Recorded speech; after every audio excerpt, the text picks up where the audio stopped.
वाह वाह दियो आवाज दीपक बाबू आवा आ रवि भैया कहाँ बड़ा घेरायल आवा है ने मैदान में ये जोड़ा हा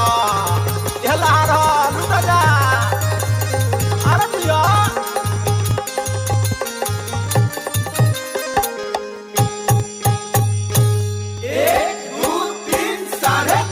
पेन्ही के घंघरिया हो गोरी पेन्ही के घंघरिया हो पेन्ही के घंघरिया हो गोरी पेन्ही के घंघरिया हो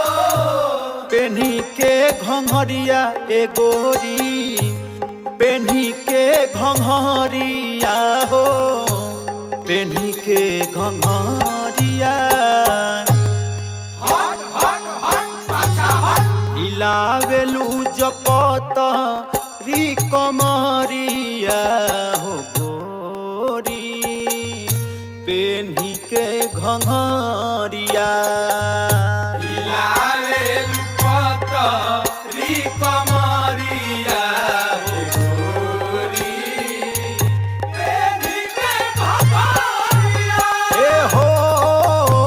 हिलावेलू जपत री कमरिया हो गोरिया पेन्ही के घंघरिया ए हो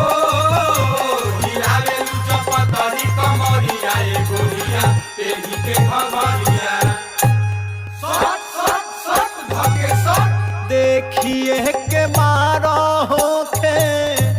गौआ नगरिया हो गौआ नगरिया हो गोरी गौआ नगरिया हो गौआ नगरिया हो गौआ नगरिया गौआ नगरिया हो गौआ नगरिया मन मन मन झटका मन देखिए के बूढ़वन देवे बहरिया ए हो बहरिया ए हो बहरिया हो गोरिया पतरी कमरिया लावेलू पत री कमरिया हो गोरी पेन्ही के घंघरिया ए हो हिलावेलू जो पतरी कमरिया ए गोरिया पेन्ही के घंघरिया ए हो हिलावेलू जपत री कमरिया ए गोरिया पेन्ही के घंघरिया ए हो हिलावेलू जो पतरी कमरिया ए गोरिया पेन्ही के घंघरिया ए हो